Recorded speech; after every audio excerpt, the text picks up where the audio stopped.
kami naikkan pujian dan syukur kami kepada Tuhan. Bawa persembahan roh, jiwa, dan tubuh kami di hadapan-Mu yang kudus. Kuduskan seluruh umat Tuhan, mulai dari pelayan-pelayan-Mu sampai kami umat-umat-Mu, dari yang paling tua sampai anak-anak kami yang paling kecil, supaya kami semua dengan sukacita memuji dan menyembah Engkau. Sebab tidak ada Tuhan lain seperti Engkau, yang punya hidup kami, yang punya kuasa yang besar untuk terus topang kami, hingga kami kuat terus menerus. Kami penuh dengan kemenangan bersama dengan Engkau. Kuasai hati, pikiran, perasaan, pendengaran seluruh hidup kami tanpa terkecuali apa. Kuasai ruangan ini, seluruh komplek ini, pada waktu kami memuji dan menyembah Engkau. Hati-Mu disenangkan, kami boleh dapat kekuatan yang baru. Kami pulang dari tempat ini dengan kekuatan dan sukacita yang baru. Terima kasih buat perkenanan-Mu hari ini. Kami mau bersorak lebih lagi bagi Engkau yang layak terima sorak-sorai dan tepuk tangan kami. Di dalam nama Tuhan Yesus Kristus kami berdoa. Haleluya. Amin. Haleluya. Masih semangat memuji Tuhan? Amin. Kita mau memuji Tuhan, kita mau bersyukur kepada Dia, sebab Dia adalah Raja di dalam hidup kita.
hati kita.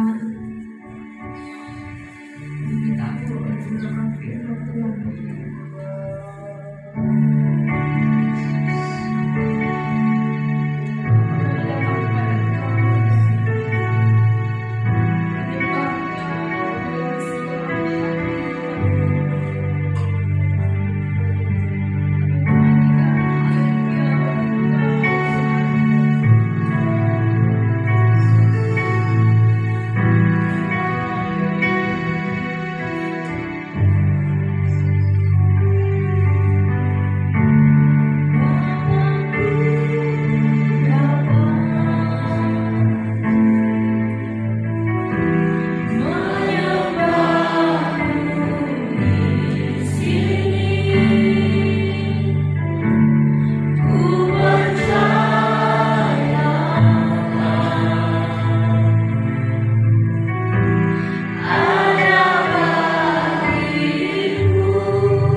dengan sakit penyakit, mereka akan pulang dengan membawa kesembuhan daripada Tuhan. Jika ada jemaat-jemaatmu yang datang pada pagi hari ini dengan keluh kesah karena kesulitan-kesulitan yang mereka hadapi hari-hari ini, mereka pulang dari tempat ini akan memperoleh kekuatan daripada Roh Kudus. Jika ada jemaat-jemaat Tuhan yang datang dengan bawa pergumulan yang berat, Tuhan Allah kami yang hidup, kiranya Engkau memberikan sukacitamu dan damai sejahtera-Mu memerintah di setiap hati daripada jemaat-jemaat-Mu pada pagi hari ini, sehingga tidak ada satu orang pun yang terlewatkan oleh berkat Tuhan pada pagi hari ini. Tidak ada seorang pun yang terlewatkan dari lawatan Tuhan yang hendak menjamah setiap umat-umat Tuhan di tempat ini. Penuhi kami Tuhan dengan kuat kuasa Roh Kudus-Mu. Menjelang hari kedatangan Engkau kali yang kedua, kami semuanya, khususnya gereja-Mu, yaitu kami sebagai pribadi-pribadi di mana Engkau tinggal di dalam hidup kami, penuhi kami dengan kuat kuasa Roh Kudus-Mu, agar dengan Roh Kudus-Mu itu kami boleh mampu menghadapi setiap tekanan hidup, setiap persoalan hidup, setiap tantangan zaman yang hari-hari ini sedang terjadi di seluruh dunia, bahkan menimpa negara kami.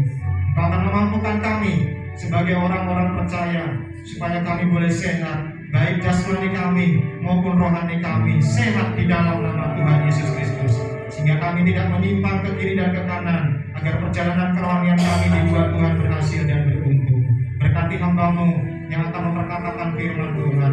Biarlah firman Tuhan ini boleh jadi demi nama-Mu, dan Engkau menguduskan kami semuanya. Di dalam nama Tuhan Yesus Kristus, kami siap untuk mendengarkan kebenaran firman Tuhan. Yang sudah siap mendengarkan firman Tuhan, mari kita katakan bersama-sama. Amin. Selamat pagi Bapak Ibu Saudara. Salam. Salam. Semuanya sehat? Puji Tuhan. Pagi hari ini kita berjumpa kembali ya, dengan tema di bulan April, yaitu kesehatan batin. Akhir bulan saya sudah sedikit memberikan pemaparan garis besar tentang kesehatan batin, dan minggu kemarin Bapak Randi juga menyampaikan tentang kesehatan batin, sehingga saya percaya semua yang hadir pada pagi hari ini semuanya diberkati oleh Tuhan. Yang diberkati oleh Tuhan katakan shalom. Shalom. Yang diberkati oleh Tuhan katakan shalom. Shalom. Ya.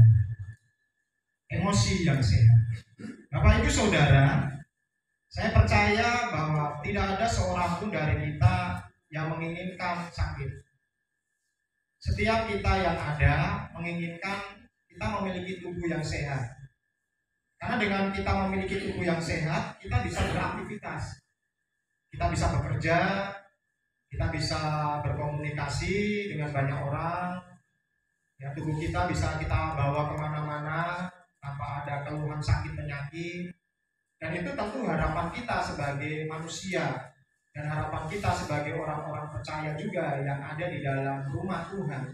Dan setiap manusia menginginkan hal tersebut. Tetapi pagi hari ini saya berdoa kiranya saudara menjadi pribadi-pribadi orang yang berbahagia. Karena di dalam kebahagiaan Tuhanlah engkau akan memperoleh kesehatan ilahi. Ya, karena hari-hari ini kesehatan itu nilainya sangat mahal sekali Bapak Ibu Saudara. Banyak orang tersungkur di rumah sakit, tidak sembuh-sembuh juga. Banyak orang sudah berobat ke sana kemari, menghabiskan banyak uang, belum kunjung-kunjung sembuh juga. Bahkan menjual harta benda mereka, menguras tabungan di rekening mereka untuk mereka berobat. Bahkan yang memiliki BPJS juga harus bergulat di dalam memberikan setoran setiap bulan demi setiap bulannya untuk supaya menjaga BPJS itu terjaga dengan baik, sehingga ketika dipergunakan tidak terjadi penolakan dari instansi-instansi rumah sakit yang baik swasta maupun negeri. Nah, saya percaya kita semua ingin menjadi orang yang hidup berbahagia dan berhasil di dalam kehidupan ini. Yang setuju katakan amin. Ya, saya sudah sampaikan dan kemarin Bapak Randi juga sampaikan bahwa kalau sakit secara jasmani deteksinya itu gampang Bapak Ibu Saudara. kita sakit kepala, ya, kita bisa mendeteksi. Kalau kita sakit paru-paru, sakit ginjal, sakit komplikasi, kita bisa, rumah sakit peralatan dokter bisa mendeteksi secara jasmani ini bisa kelihatan. Ya, bisa kelihatan kalau orang itu sakit secara jasmani, itu bisa kelihatan. Tetapi yang sulit untuk menjadi tolak ukur, kita mengukur apakah kita itu sehat secara rohani atau tidak, itu sampai hari ini alat itu belum ditemukan.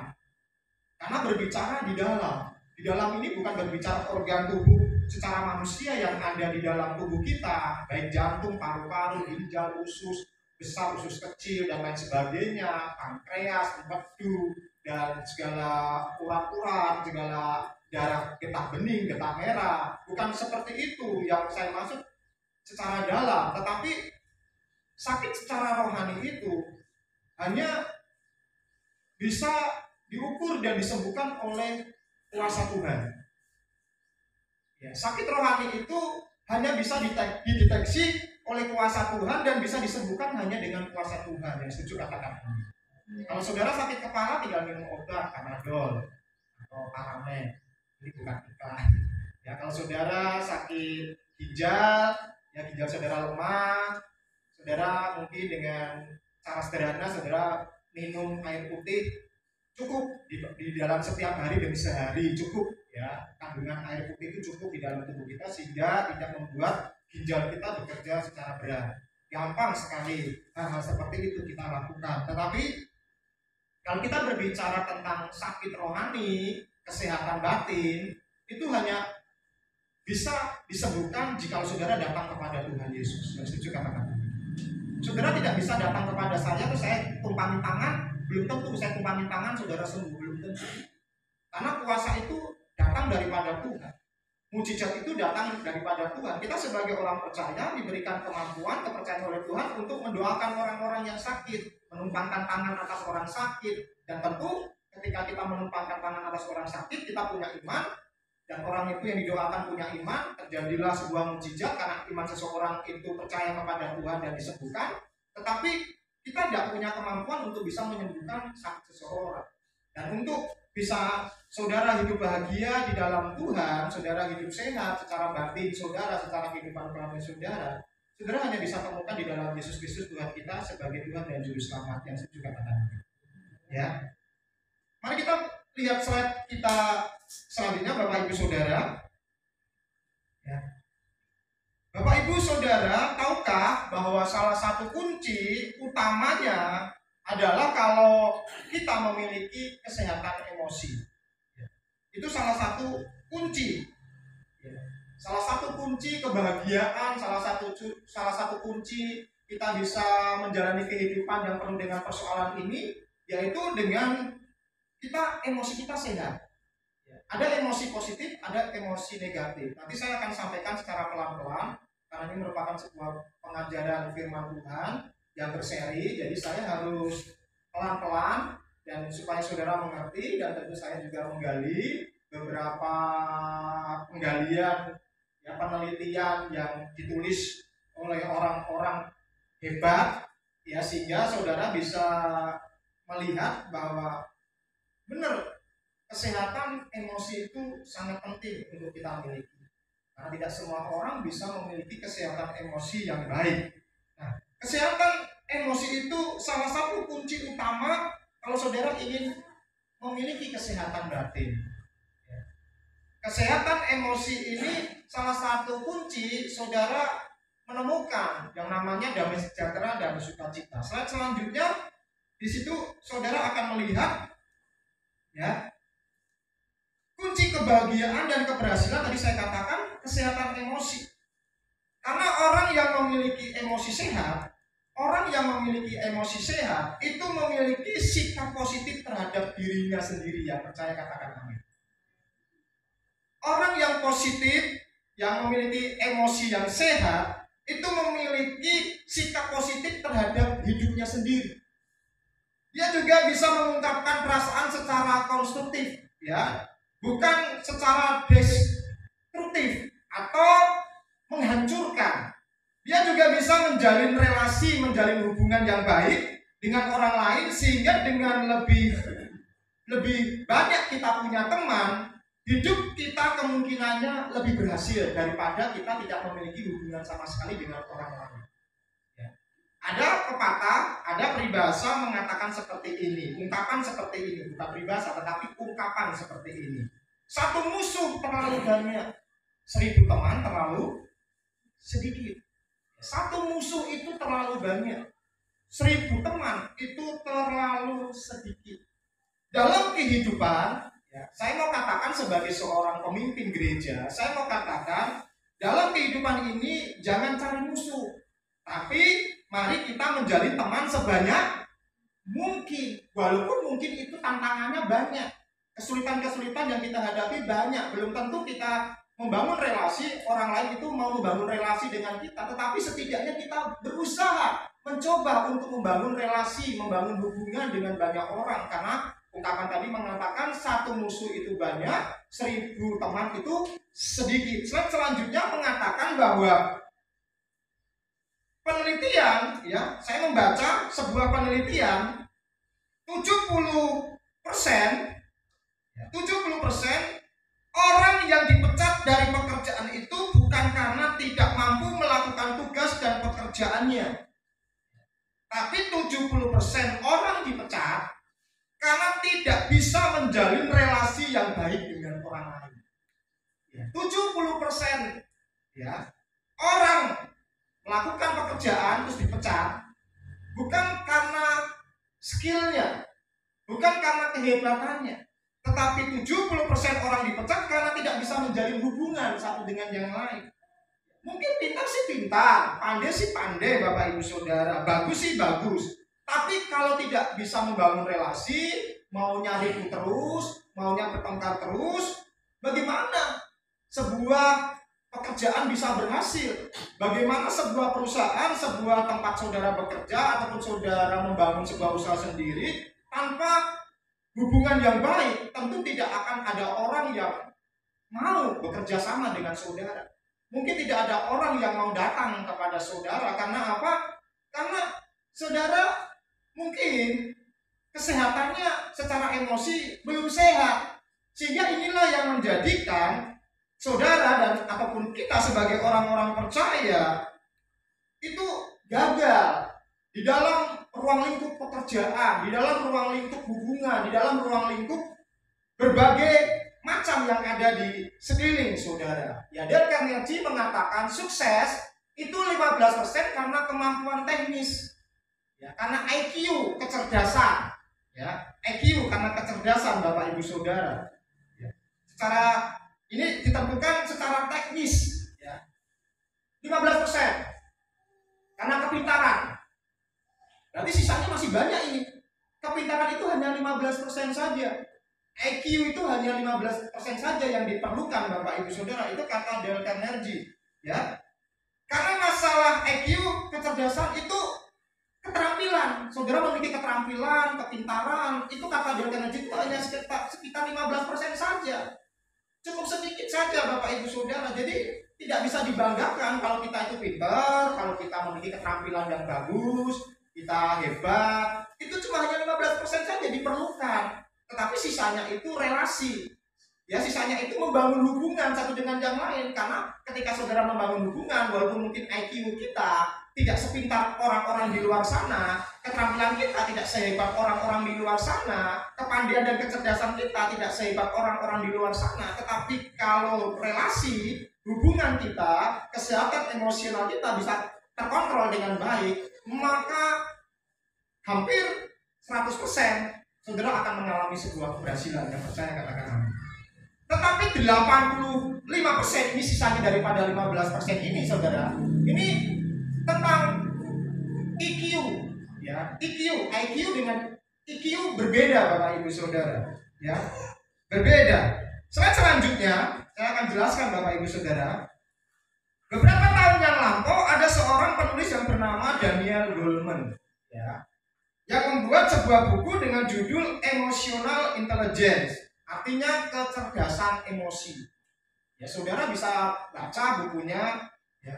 Dan buku ini menjadi the best seller internasional ya dikenal dan menjadi best internasional karena memberikan pokok pikiran yang sangat penting, Bapak Ibu Saudara. Menurut Daniel, kemampuan seseorang untuk mengatur kehidupan emosi atau emosional, ya intelijen, itu lebih penting dari EQ. Ya. Ingat ya, EQ sama EQ lebih penting daripada EQ, kata Daniel Goleman.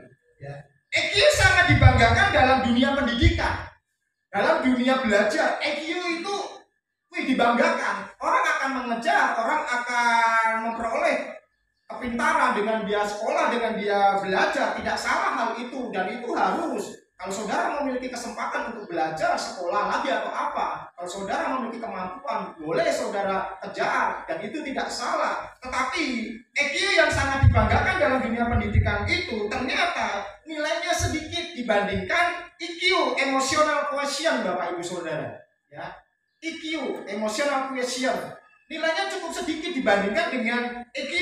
Karena ketika saudara memiliki EQ yang bagus, emosional quotient yang bagus, maka keterampilan itu setidaknya tidak sangat penting di dalam kehidupan kita, tetapi juga faktor harus ada keterampilan juga di dalam dunia pendidikan, di dalam dunia pekerjaan, dan di dalam dunia hubungan satu dengan yang lain. Jadi koordinasi suasana hati adalah inti. Ya.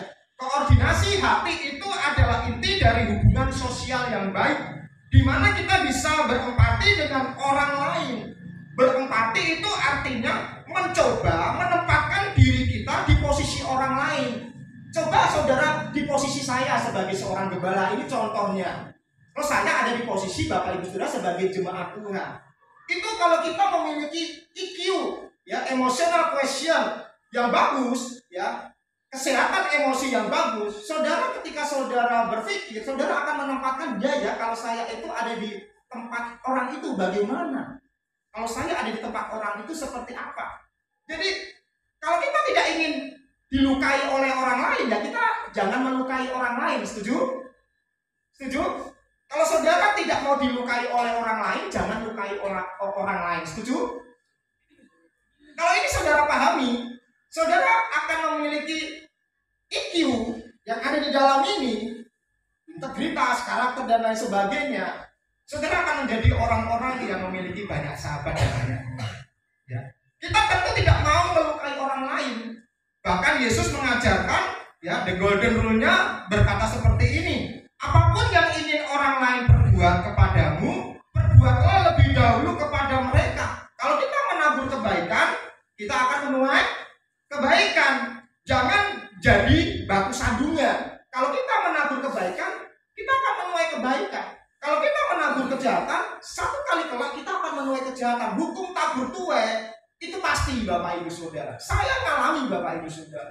Saya ngalami. Ketika dulu saya tidak suka kekristenan, saya ngalami, oh ternyata seperti ini ya, orang saya kalau dimusuhi itu seperti ini ya. Kita akan ngalami. Kita akan ngalami seperti itu. Makanya kalau saudara ingin menabur yang baik, taburlah yang baik. 2 minggu yang lalu saya sudah sampaikan, ya. Kalau suasana hati naik turun tanpa terkendali, ya. Kalau suasana hati kita naik turun tanpa terkendali, kadang-kadang marah, kadang-kadang sedih, kadang-kadang bisa ketawa sendiri, orang akan bingung melihat suasana hati kita. Orang akan bingung melihat suasana hati kita, ya. Dan orang akan bilang kita ini orang cepat berubah sekali. Sebentar marah, sebentar tertawa, sebentar baik, sebentar jahat. Orang akan bingung melihat suasana hati kita, dan orang tidak akan percaya akan sikap kita sebagai orang-orang percaya. Makanya, jadi sebagai orang percaya, pengendalian suasana hati sangat dibutuhkan. Pengendalian suasana hati itu sangat dibutuhkan. Dan itu tidak bisa dipakai dengan kekuatan kita sendiri. Hanya bisa diperoleh jika saya dan saudara punya kekuatan yang namanya Roh Kudus. Yang percaya katakan. Orang kalau cerdas emosinya, maka dia mampu memotivasi diri. Orang kalau cerdas emosinya, walaupun lagi terpuruk, dia akan memotivasi dirinya untuk bangkit, Bapak Ibu. Walaupun mungkin orang lain akan membuat kita semakin terpuruk, tetapi kalau emosi kita cerdas, orang yang cerdas emosinya, walaupun kita sedang mengalami keterpurukan di dalam hidup ini, kita akan memotivasi diri kita sendiri. Aku akan bangkit. Aku percaya ketika aku bangkit, aku minta pertolongan kepada Tuhan. Tuhanku yang aku sembah akan menolong saya, sehingga suatu kali kelak aku akan bangkit dan aku akan menjadi orang berhasil dan sukses. Amin. Memotivasi diri kita sendiri. Jangan menunggu motivasi orang lain. Seringkali orang lain itu tidak akan pernah memberi motivasi yang baik, yang benar, yang positif kepada saudara. Karena apa? Karena kebanyakan orang akan pengen saudara itu jatuh, saudara lemah, saudara tidak berdaya, saudara bangkrut, saudara terpuruk. Itu maunya orang, itu omongan orang, itu cara orang, dunia, supaya melihat saudara itu terpuruk dan tidak berhasil. Mereka yang berhasil saja. Tetapi kalau saudara memiliki tingkat kecerdasan emosi yang positif, walaupun kiri kanan membuat kita terpuruk, kita akan memotivasi diri kita sendiri, sehingga kita akan membangun spirit roh kita, dan kita akan bangkit tanpa pertolongan orang lain, karena hanya ada satu pertolongan, yaitu di dalam Tuhan kita Yesus Kristus. Yang percaya katakan amin. Kenapa Tuhan belum tolong saudara ketika saudara menghadapi persoalan? Saya mau katakan dan saya mau ingatkan kepada saudara, apapun persoalannya, ujung-ujungnya nanti Tuhan itu pasti tolong. Apapun persoalan saudara, apapun problema saudara, ujung-ujungnya nanti Tuhan pasti tolong.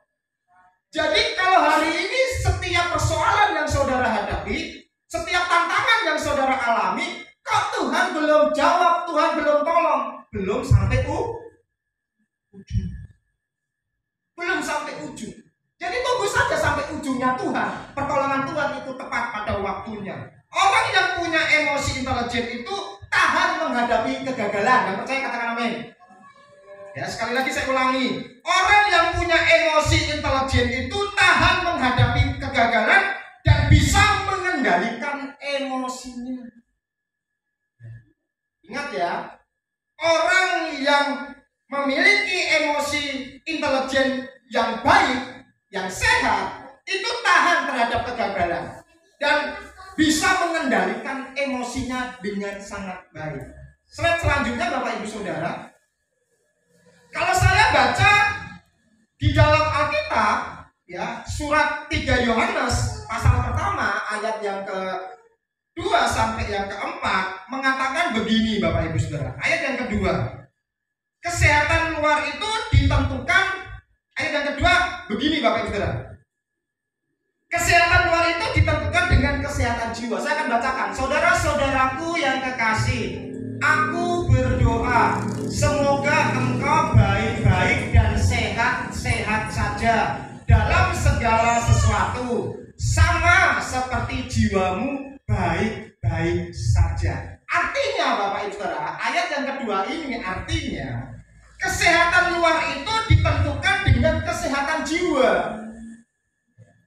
Kesehatan luar itu ditentukan oleh kesehatan jiwa, mental, emosional yang ada di dalam orang, di dalam diri seseorang.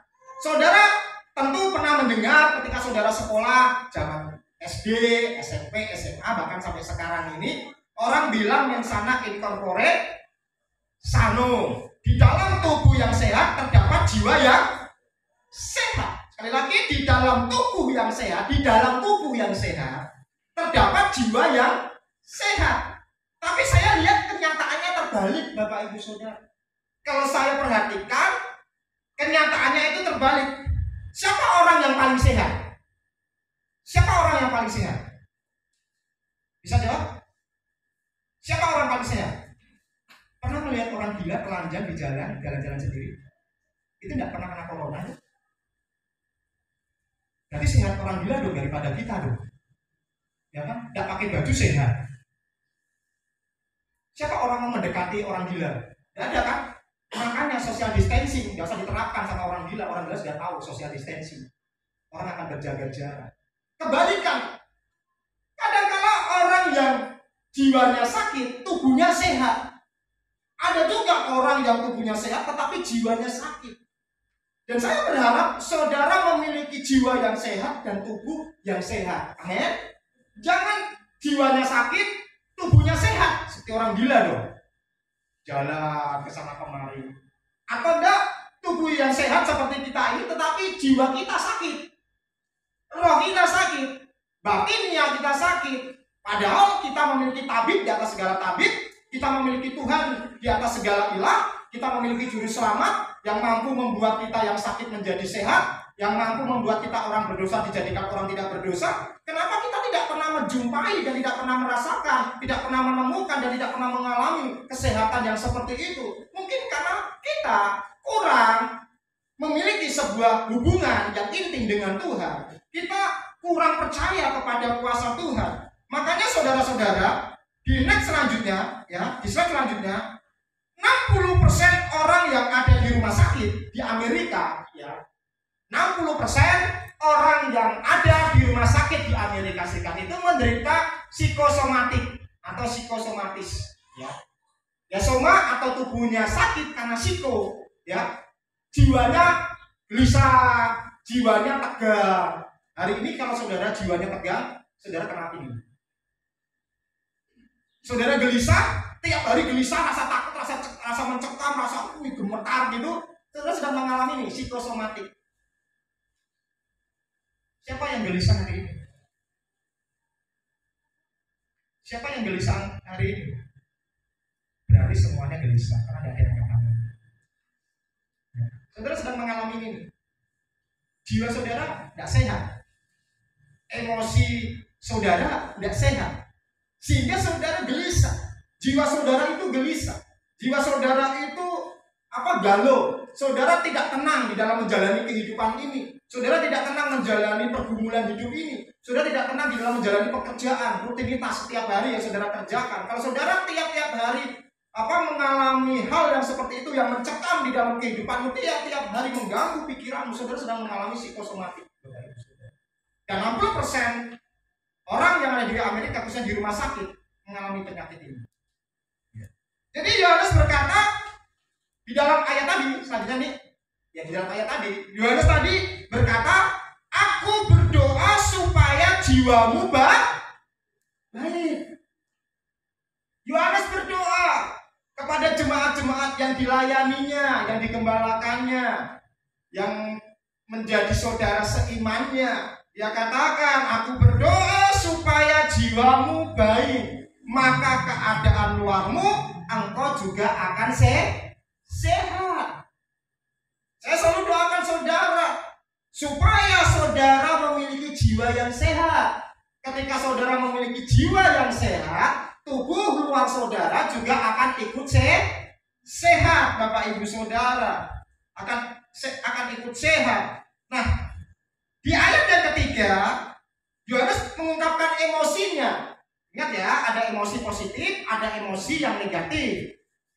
Dikatakan begini di ayat yang ketiga, sebab aku sangat bersuka cita ketika beberapa saudara datang dan memberi kesaksian tentang hidupmu dalam kebenaran, sebab memang engkau hidup di dalam kebenaran. Ayat yang keempat, bagiku tidak ada sukacita yang lebih besar daripada mendengar bahwa anak-anakku hidup dalam kebenaran. Apa artinya Bapak Ibu Saudara? Yohanes meluapkan emosinya secara positif. Dia bilang, aku bersuka cita. Sesuatu yang positif keluar dalam kehidupannya. Dia mengungkapkan rasa positifnya. Dia bilang, aku bersuka cita karena kamu hidup di dalam kebenaran firman. Kebahagiaan seorang hamba Tuhan seperti saya ini, jikalau saudara hidup dalam kebenaran firman. Itu harapan saya, itu doa saya. Selama saya masih bernafas, saya melayani Tuhan, saya menggembalakan saudara. Saya berharap, saya berdoa jiwamu sehat selalu, dan engkau selalu hidup di dalam kebenaran firman Tuhan. Yang setuju katakan. Emosi positif Bapak Ibu Saudara. Emosi positif itu sukacita, kasih, damai sejahtera, kegembiraan, bahagia.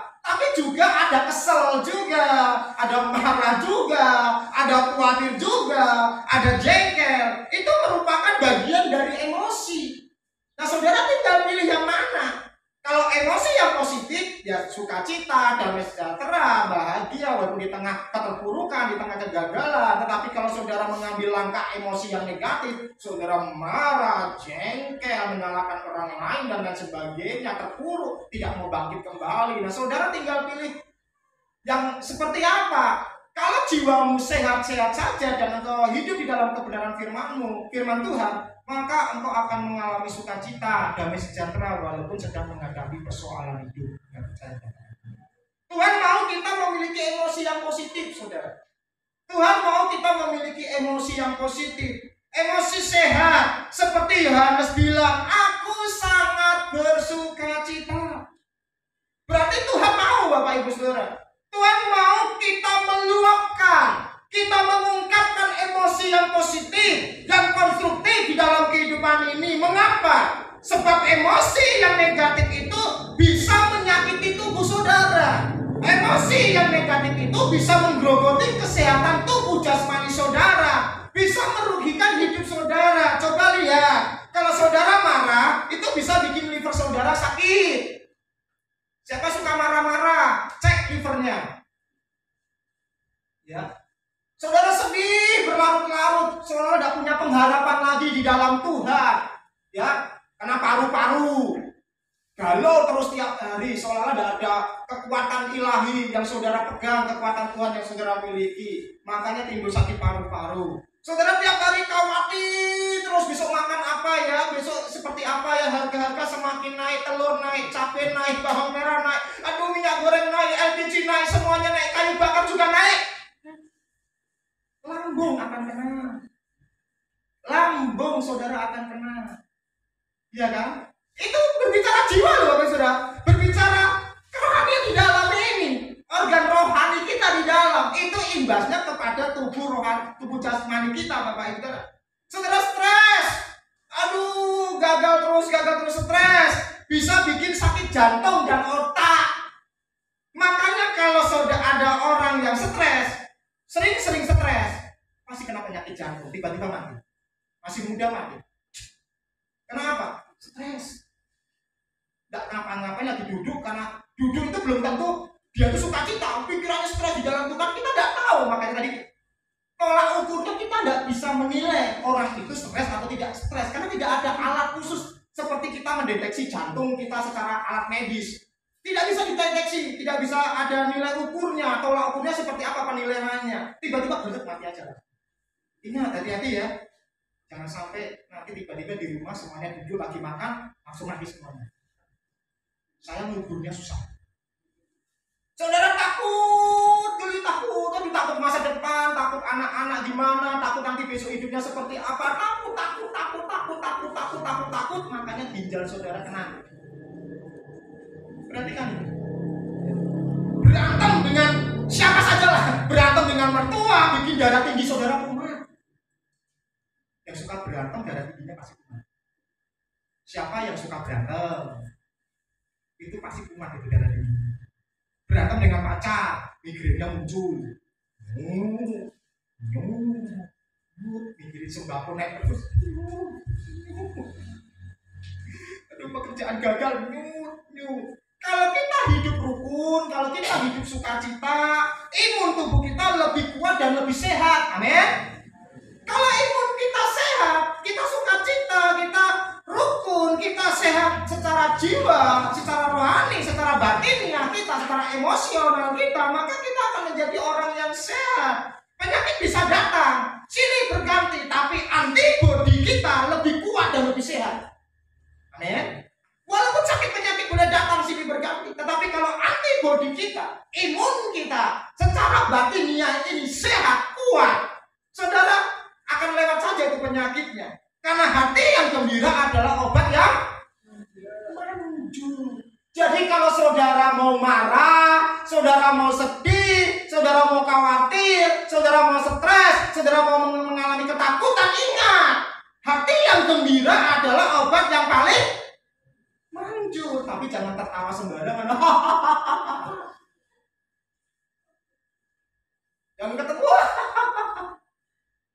seperti itu juga kali, Bung. Ya, tidak seperti itu juga kali.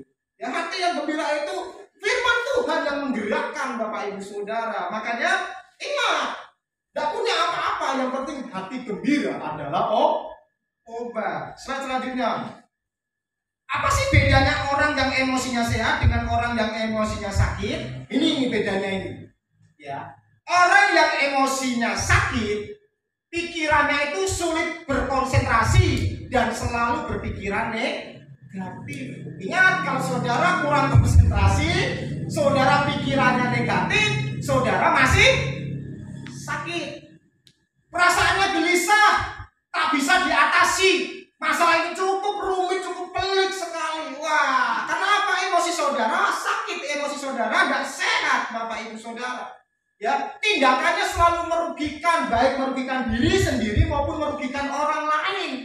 Ini yang emosinya sakit. Sedangkan emosinya yang sehat, ya pikirannya selalu positif. Tidak pernah memiliki pikiran negatif kepada diri kita sendiri, kepada keluarga kita sendiri, ataupun kepada orang lain. Tidak memiliki pikiran yang negatif. Punya tujuan yang jelas dan konstruktif tadi, bukan destruktif yang menghancurkan, tapi konstruktif yang memikirkan ke depannya, bagaimana caranya bersama dengan Tuhan aku akan melakukan perkara-perkara yang gagah perkasa. Perasaannya, hatinya selalu dilingkupi oleh sukacita, kasih, semangat yang tinggi di tengah-tengah kesulitan yang hari-hari saudara hadapi. Karena perasaan saudara sehat, tentu saudara akan memiliki sukacita, damai sejahtera, dan tindakan saudara menjadi berkah. Baik untuk diri kita sendiri, untuk keluarga, bahkan untuk orang-orang di sekeliling kita.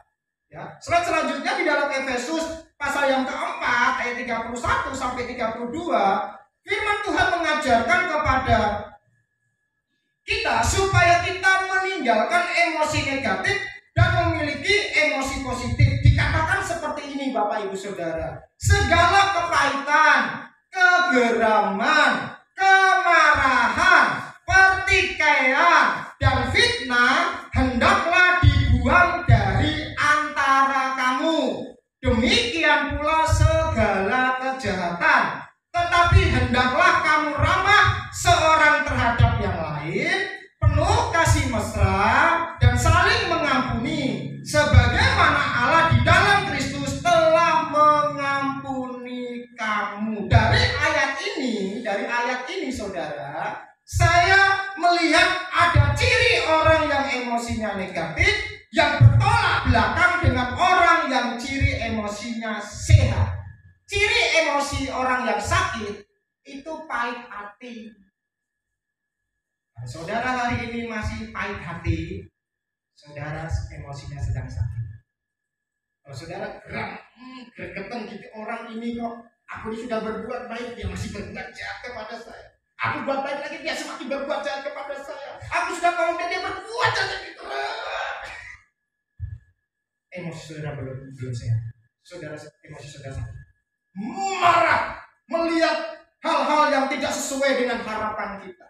Marah dengan hal yang tidak sesuai dengan keinginan kita. Apa yang kita inginkan tidak tercapai, apa yang kita harapkan tidak tercapai. Jadi kita marah dan mengungkapkan marah kita sehingga dapat merugikan banyak orang. Bertikai, bertengkar, fitnah, kejahatan. Ini ciri emosi yang sehat. Dan ciri emosi yang sehat, ramah, walaupun mungkin orang tidak ramah kepada saudara yang setuju katakan amin.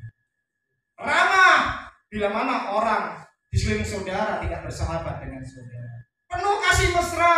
Firman Tuhan kemarin katakan di 2 minggu yang lain, jikalau engkau ditampar pipi kirimu, berikan pipi kananmu. Coba tampar sekali masing-masing orang pagi hari ini. Bukan seperti itu artinya, Bapak Ibu. Ya, waktu saya menyampaikan firman Tuhan di anak SMA Negeri 1 Katingan Tengah, bukan seperti itu penafsirannya. Jika engkau ditampar pipi kirimu, ya kan, firman Tuhan katakan berikan pipi kananmu. Itu artinya engkau tidak boleh membalas kejahatan dengan kejahatan. Penuh kasih mesra. Walaupun orang mungkin tidak baik dengan saudara, orang mungkin menjelekan saudara, mungkin orang memfitnah saudara, di mana-mana selalu membicarakan saudara, tapi saudara harus penuh kasih mesra, saling mengampuni, nggak boleh punya dendam, suami istri, orang tua anak, sesama jemaat, gembala jemaat, jemaat atau dengan gembala, nggak boleh saling membenci, harus saling mengampuni. Kalau hal itu terjadi, saudara dan saya sedang menuju kepada tingkat emosi yang sehat. Saudara pilih sendiri, mana yang saudara ingin pilih. Selanjutnya, ya. Kadang-kadang saudara, orang sudah jadi Kristen, ya ini kadang-kadang orang sudah menjadi orang Kristen, pergi ke gereja tapi emosinya itu masih belum terkontrol. Ya, contohnya satu kali Yesus dan para murid-muridnya itu mau singgah ke Samaria, dan setelah itu dia mau melanjutkan ke Yerusalem, ya ke orang-orang Yahudi.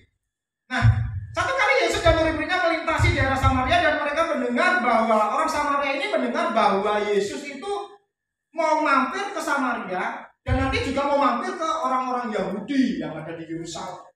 Saudara tahu bahwa orang-orang Samaria dengan orang-orang Yahudi itu tidak pernah akur, selalu bertengkar, tidak pernah bisa dipersatukan, selalu ribut terus. Kenapa?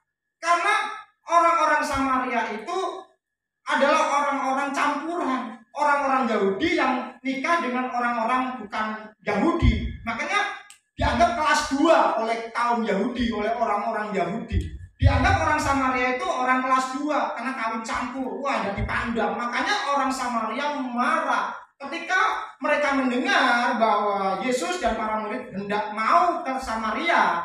Mereka tolak, Bapak Ibu Saudara. Mereka tidak mau. Kalau mau ke Samaria ya tidak usah pergi ke Yahudi. Kalau ke Yahudi tidak usah pergi ke Samaria. Padahal Yesus itu dia tidak pernah membedakan suku.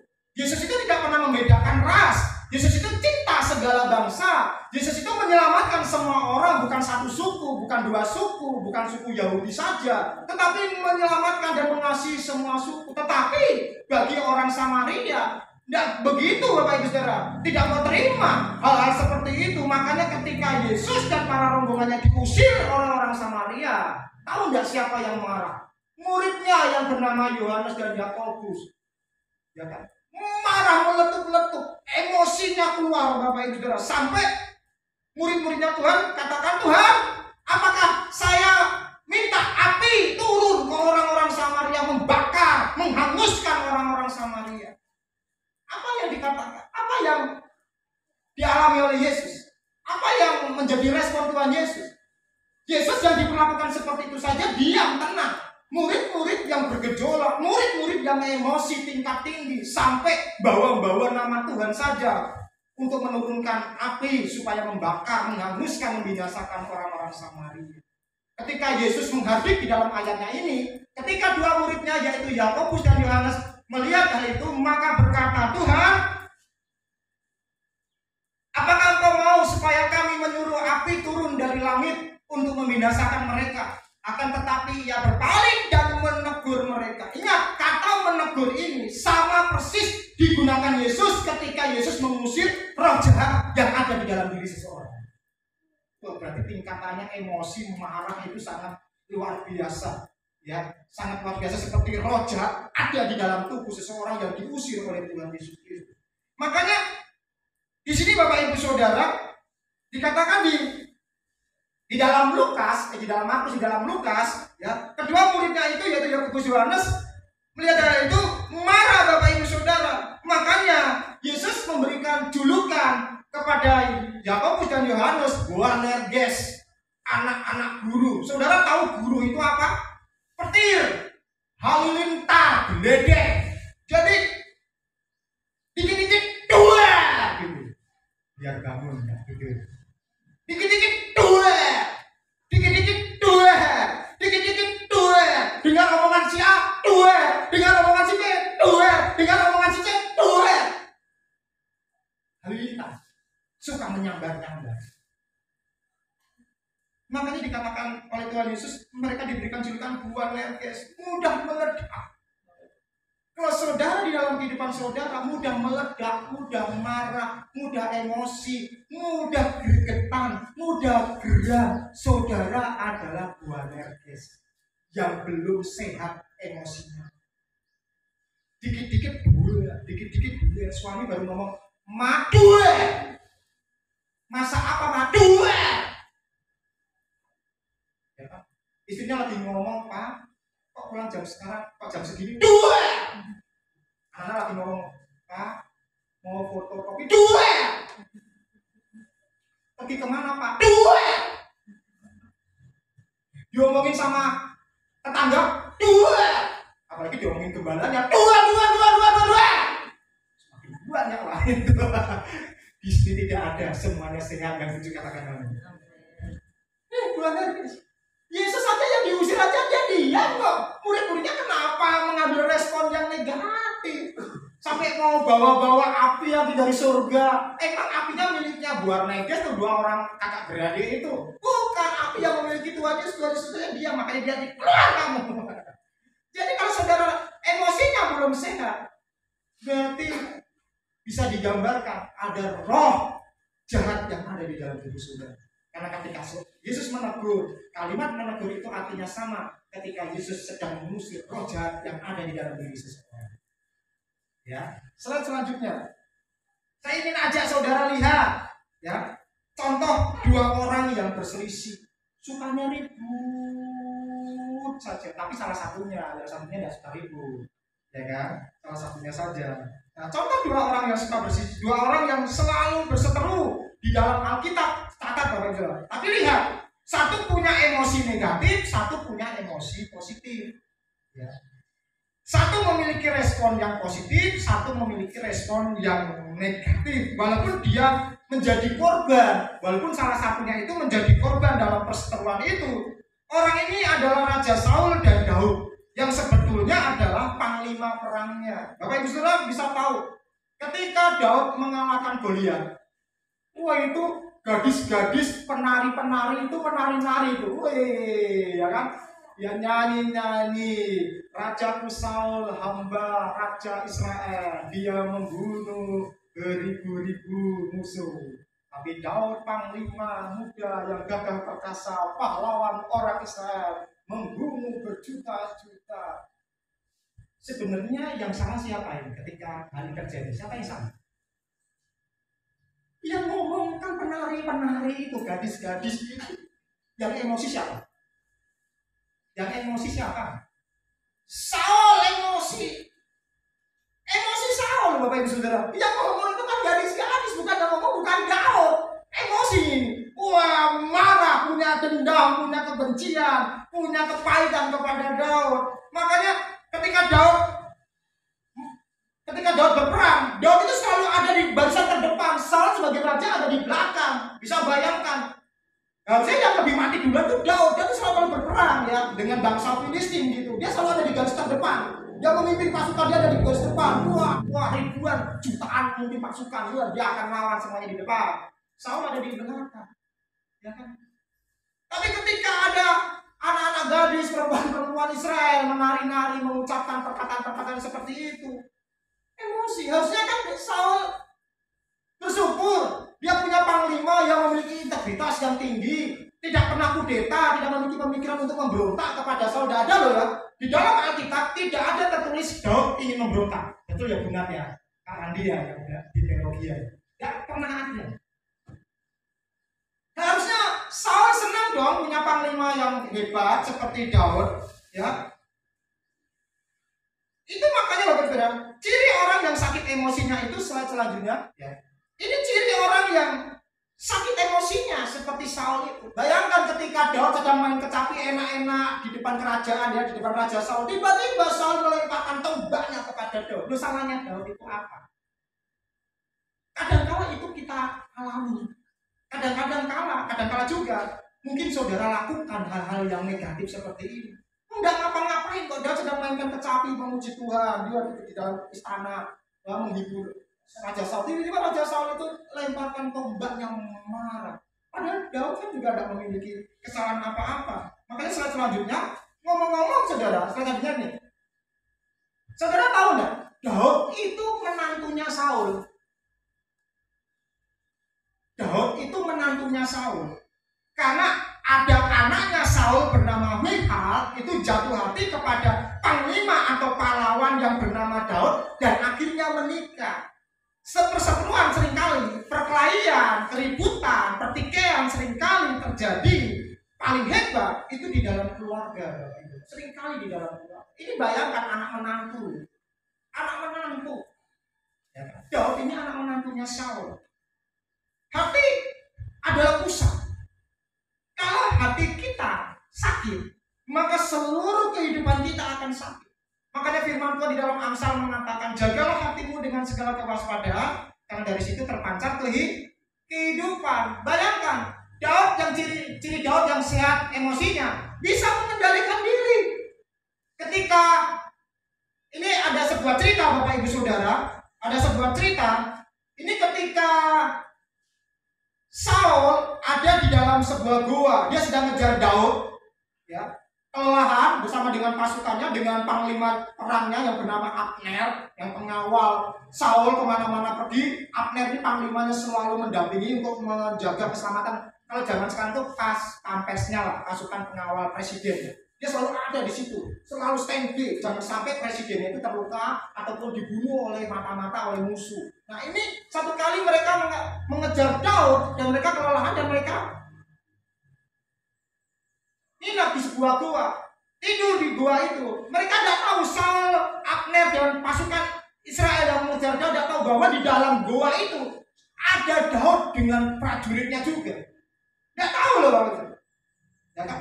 Tahu nggak apa yang terjadi? Panglimanya Daud, ya panglimanya Daud bilang seperti ini untuk membunuh Saul. Tuanku, Tuhan sudah menyediakan orang ini di depan.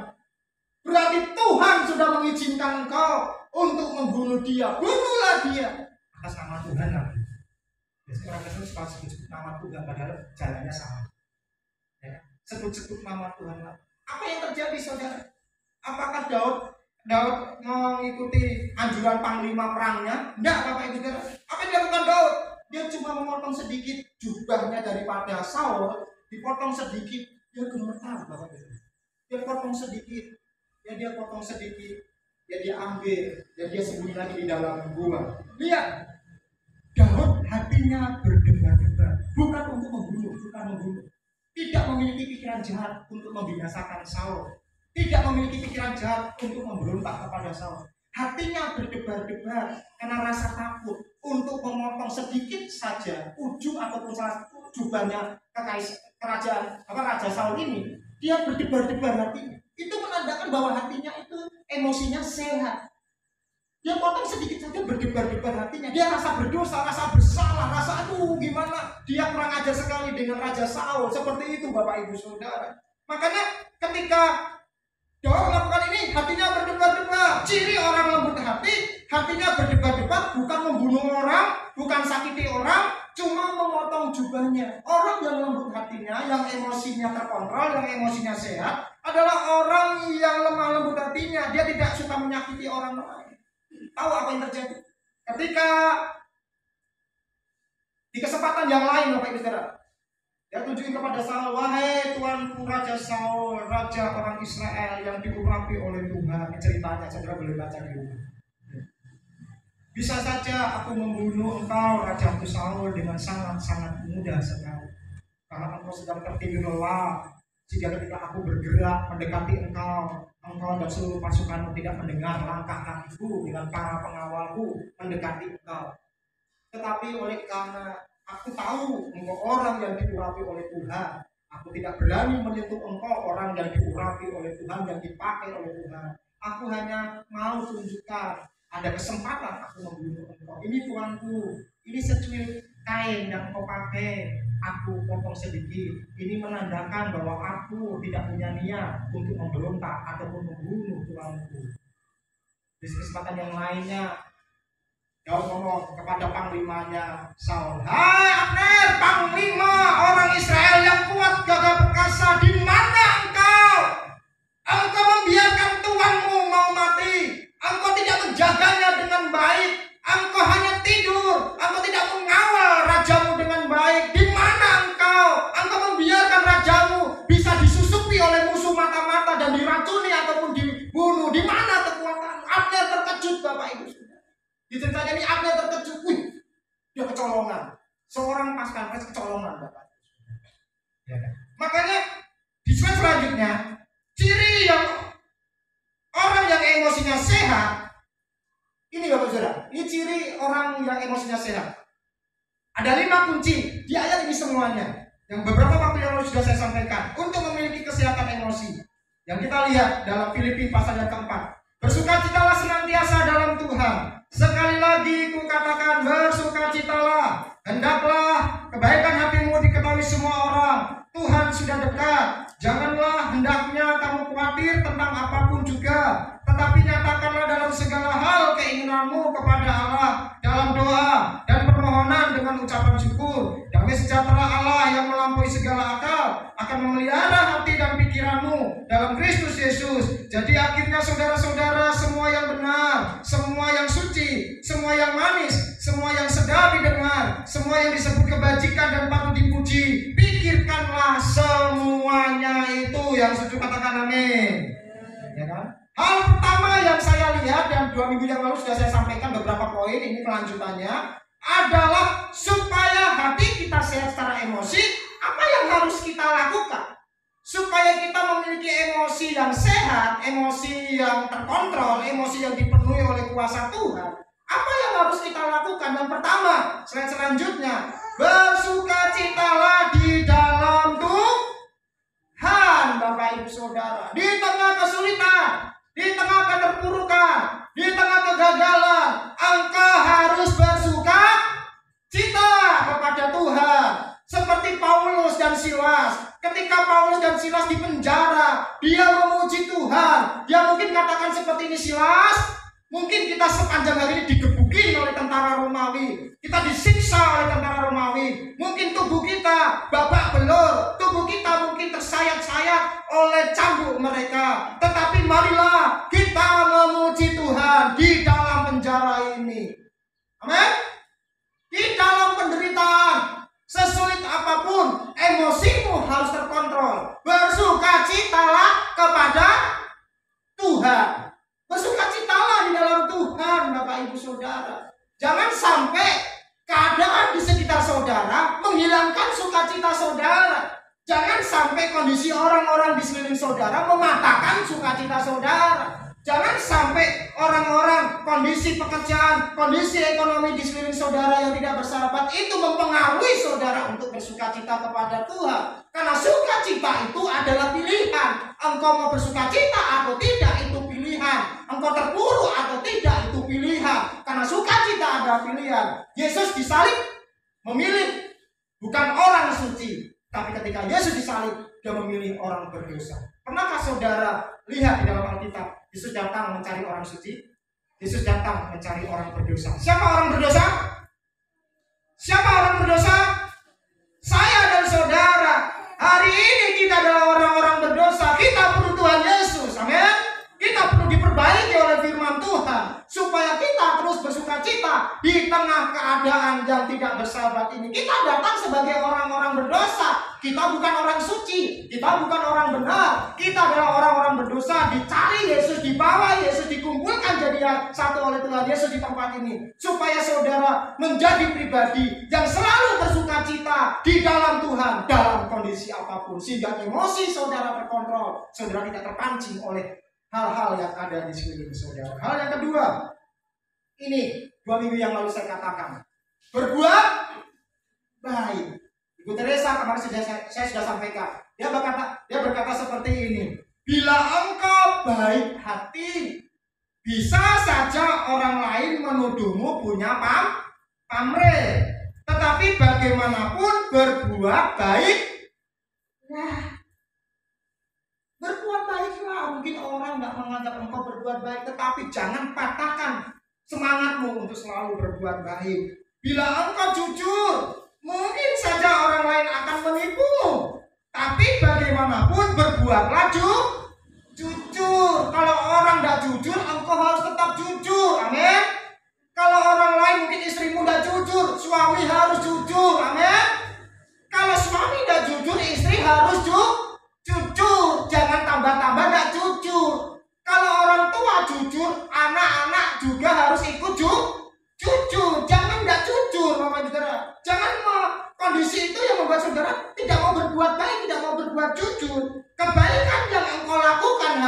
kata Ibu Teresa. Mungkin saja besok sudah dilupakan orang. Saya mau katakan, kebaikan yang saudara lakukan mungkin hari ini sudah dilupakan orang. Tetapi engkau harus selalu berbuat baik. Amin. Mungkin saudara sudah bercerita lelah, dilupakan banyak orang. Iya, orang boleh melupakan saudara. Tapi ada satu kalimat yang selalu menguatkan saya, dan saya selalu sampaikan kepada saudara. Surga tidak salah mencatat. Surga tidak salah mencatat kebaikan saudara. Surga tidak salah mencatat kejujuran saudara. Surga tidak salah mencatat kebaikan hati saudara. Orang mungkin sudah melupakan saudara. Orang mungkin sudah melupakan sejarah saudara. Tetapi ingat, surga tidak akan pernah salah mencatat. Terus berbuat baik. Kata Ibu Teresa yang setuju katakan. Tapi bagaimanapun, kata Ibu Teresa, berbuat baiklah. Bagaimanapun, berikan yang terbaik dari dirimu. Pada akhirnya, ini kalimat yang 2 minggu lalu saya sampaikan. Pada akhirnya, engkau akan tahu bahwa ini adalah urusan antara engkau dan Tuhanmu. Bukan urusanmu dengan orang itu. Bukan urusanmu dengan tetanggamu. Bukan urusanmu dengan istrimu. Bukan urusanmu dengan suamimu. Bukan urusanmu dengan anak-anakmu. Tetapi urusanmu dengan Tuhan. Lakukan saja yang baik. Berbuat baik apapun yang terjadi. Engkau dijahatin orang, selalu berbuat baik. Engkau ditipu orang, engkau selalu berbuat baik. Engkau diselingkuhi oleh pasanganmu, engkau selalu berbuat baik. Karena itu urusanmu dengan Tuhan, bukan urusanmu dengan orang tersebut. Ya, selanjutnya Bapak Ibu Saudara. Selanjutnya, ingat tadi Ibu Teresa ya. Walaupun orang membicarakan hal yang negatif terus terhadap saudara, kalau Yesus membela kita dan berkata di dalam firman Tuhan, baik sekali perbuatanmu, hai hambaku yang setia, aku suka akan kehidupanmu. Lakukan itu, saudara. Lakukan itu. Itu kalimat yang selalu saya tunggu. Wahai sahabatku yang setia, mari masuk ke dalam pesta perjamuan dengan aku. Itu kalimat yang sedang saya tunggu ketika nanti sakaratul maut menjumpai saya. Itu yang saya tunggu. Yesus akan ngomong kepada saya, sahabatku yang setia, mari masuk ke dalam pesta perjamuan. Itu diperlukan emosi yang sehat. Yang ketiga, buang kekhawatiran. Kita tahu di seluruh dunia hari ini sedang mengalami krisis ekonomi. Ya, Indonesia ini paling bagus dari seluruh dunia. Baru menaikkan harga itu kemarin saja, itu pun sedikit. Sebagian besar itu disubsidi. Di luar negeri sudah jauh-jauh hari harganya itu naik semua. Ya, beberapa waktu yang lalu saya ngobrol dengan orang tua kami yang ada di Australia. Dia katakan bahwa harga minyak goreng di Australia, kalau tidak salah saya ingat, awalnya itu $6. Ya, terus akhirnya menjadi $36. Ya. Minyak yang tadinya cuma hanya sekian dolar, sedikit aja, naik 10 lipat kalinya dari hari. Itu terjadi inflasi terjadi di mana-mana di seluruh penjuru dunia. Jadi kalau harga kita naik di Indonesia itu sangat sedikit sekali, karena pemerintah juga mengkhawatirkan masyarakat tidak bisa membelinya. Dia subsidi dengan berbagai cara, bagaimana cara disubsidi supaya kenaikannya sedikit sekali. Kalau di luar negeri saudara tidak akan pernah bisa hidup, habis total, habis gaji 1 bulan hanya untuk beli minyak goreng saja, habis. Jangan khawatir, mungkin inflasi terjadi, gejolak ekonomi dunia terjadi, semua harga barang pokok dan migas naik. Pakailah kompor kayu bakar. Saya pakai kayu bakar. Pengerja saya selama praktek nggak pernah pakai cetek gas lagi. Kayu bakar. Hemat energi, ya kan? Apa yang perlu kita khawatirkan, Bapak Ibu? Tidak usah pusing, tidak usah khawatir, ya kan? Karena ketika Apa yang engkau takutkan itu yang akan terjadi di dalam hidupmu, Bapak Ibu Saudara. Ini yang membuat orang ini bisa marah, bisa memiliki satu kemampuan emosi yang tinggi, khawatir, itu merugikan diri sendiri. Hindari berita-berita negatif dan batasi sosmed, Bapak Ibu Saudara. Kalau saudara tidak ada di bidang sosial media, jangan coba-coba di sosial media. Ketika saudara baca status orang, saudara emosi sendiri, padahal itu seharusnya bukan ditujukan kepada saudara. Pernah kan saudara emosi sendiri? Jadi jangan coba-coba kalau belum siap di sosial media, jangan di sosial media. Dia kan baca, terkutuplah orang marah. Saudara yang baca emosi sendiri, emosi. Ya kalau belum siap, nggak usah bermedia sosial, nggak usah baca-baca statusnya orang. Belum tentu itu statusnya ditujukan kepada saudara. Setuju? Jangan emosi lagi loh kalau baca status orang loh ya. Ya, jangan mudah emosi kalau baca status orang. Itu namanya, emosinya belum sehat, Bapak Ibu Saudara. Itu baru di tulisan saja, belum di perkataan langsung gitu. Belum ketemu seperti saya, gayanya seperti orang Batak yang meletup-letup, shalom. Kalau pakai gayanya Ibu Gembala yang jawab, shalom. Saya lama di Sumatera nggak bisa seperti itu, bro. Sudah kebawa orang Sumatera, bro. Lama ketinggalan Jawa saya. Sekarang tinggal di Kalimantan lama, juga tidak bisa ngikutin gaya orang Kalimantan. Gaya Kalimantan itu seperti gaya orang Jawa.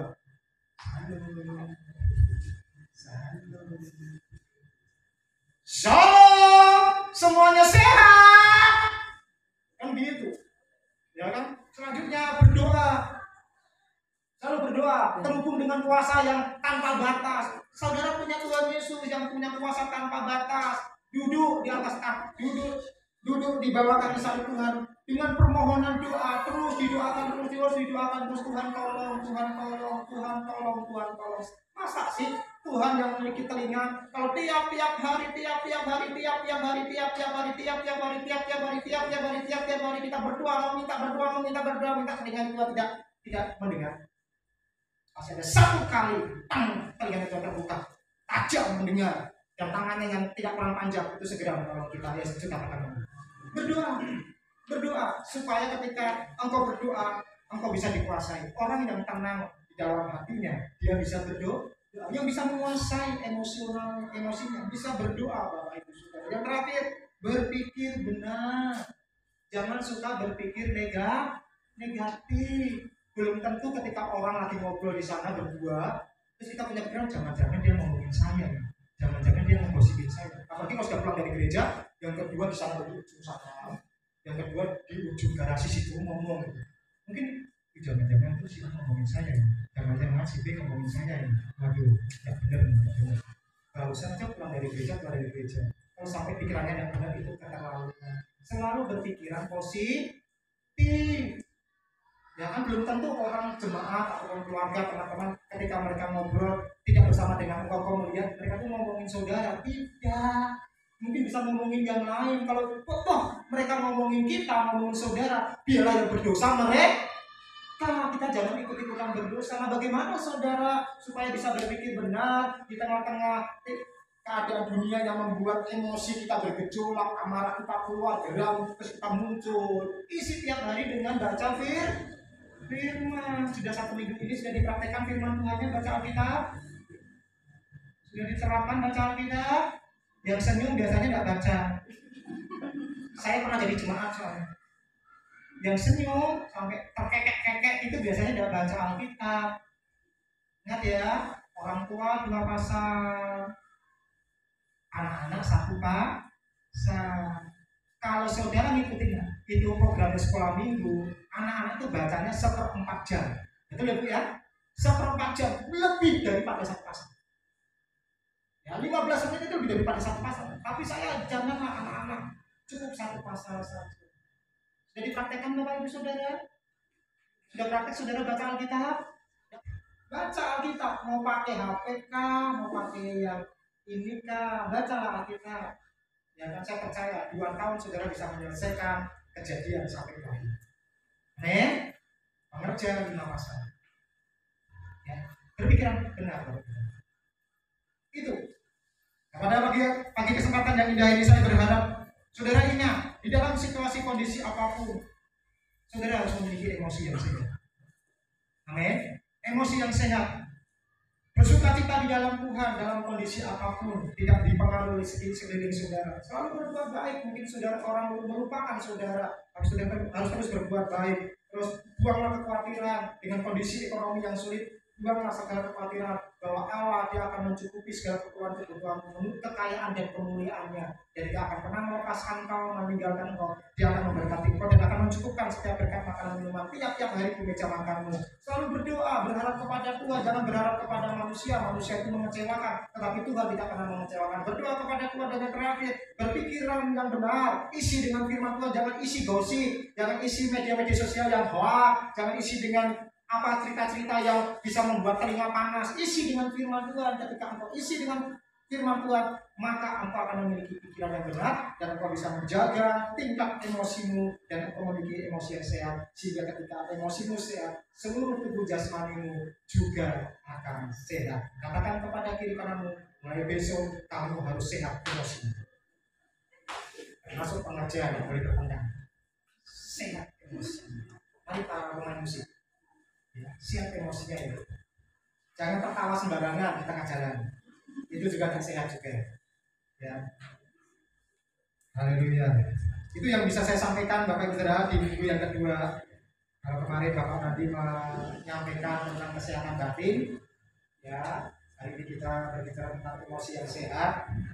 Ya, percayalah ketika pelajaran-pelajaran ini akan selesai, saudara akan menjadi pribadi dan diberkati oleh Tuhan. Saudara akan menjadi pribadi yang kuat dan bisa memotivasi diri sendiri untuk melangkah ke depan, di mana di depan ada Tuhan Yesus Kristus.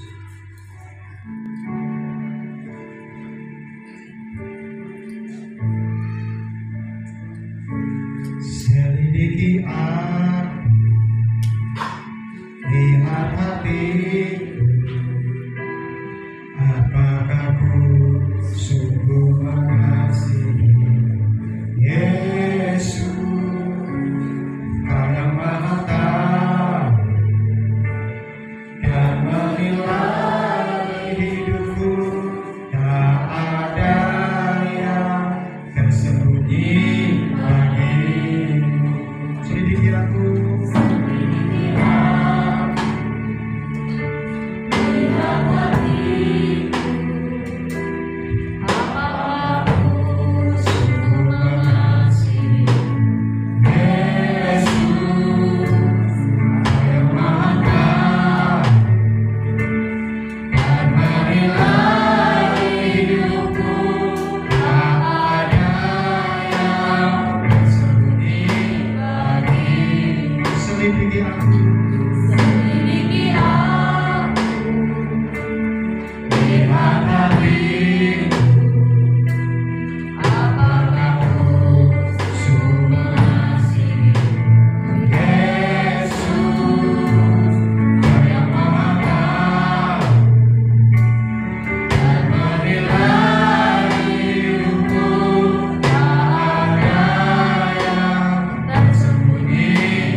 baik-baik saja jiwa mereka, Tuhan.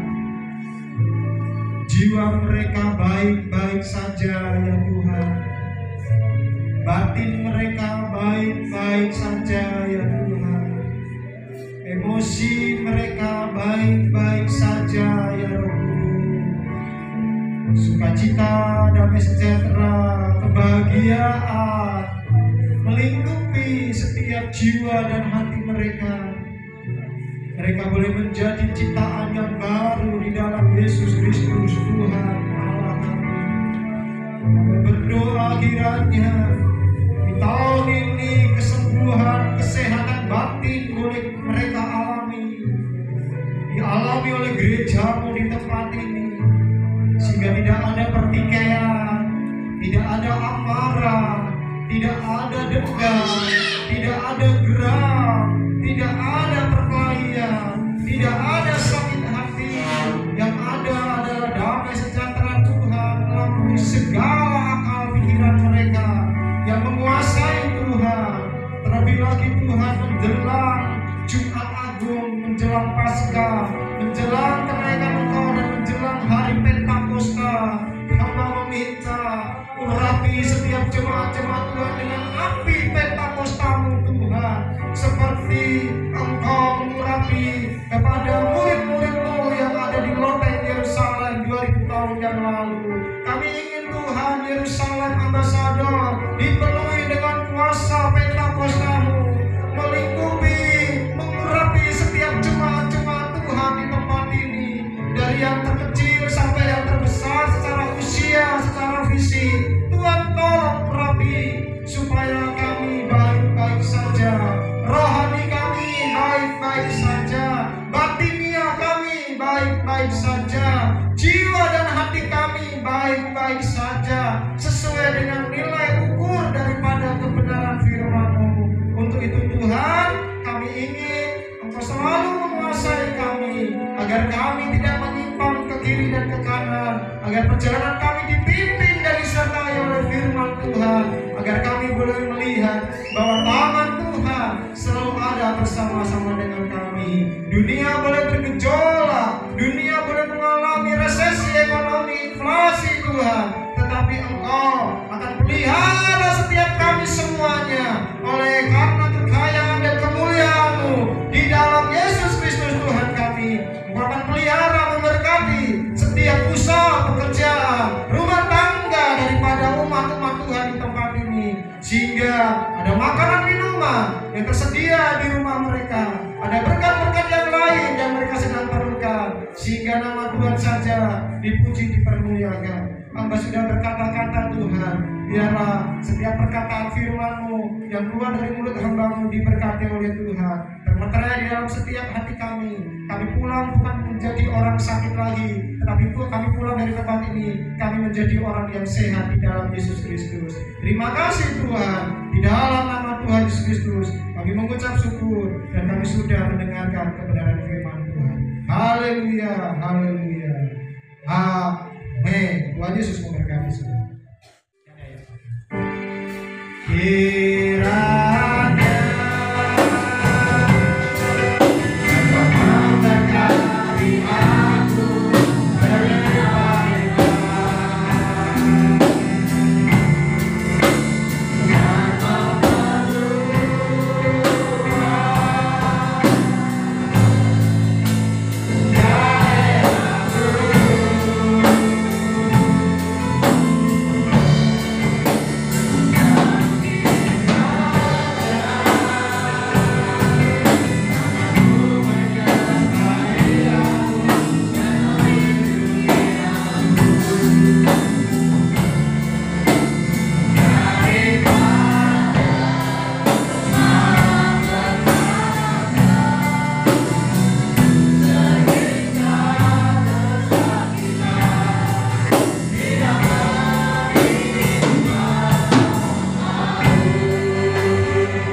Yesus terus jaga persatuan dan kesatuan di antara kami, umat-umat Tuhan di tempat ini.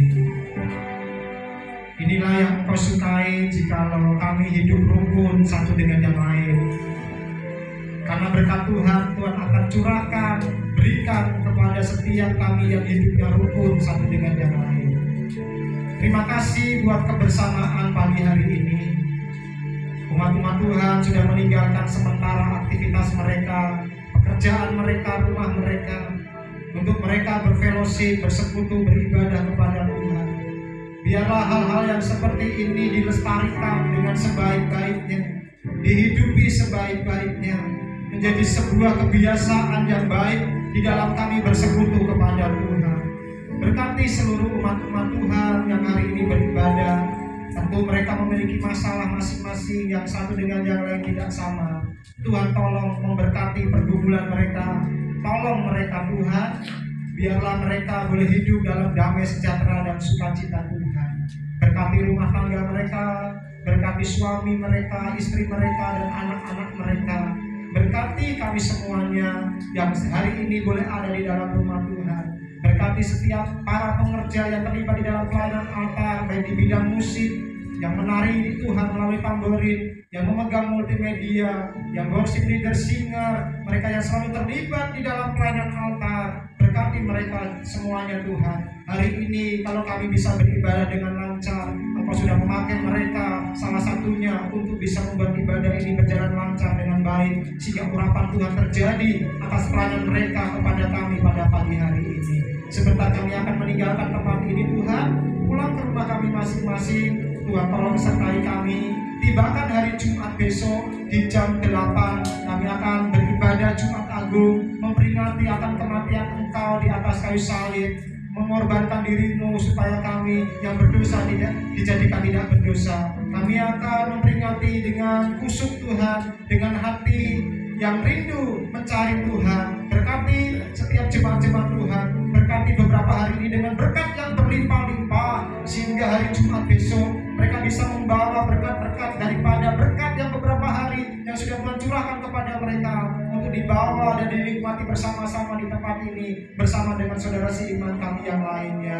Berkati Tuhan sehingga perjalanan mereka dibuat Tuhan berhasil, dan apa saja yang dilakukan oleh anak cucu mereka diberkati oleh Tuhan. Bapa kami di dalam kerajaan surga, dikuduskanlah nama-Mu, datanglah kerajaan-Mu, jadilah kehendak-Mu di bumi seperti di surga.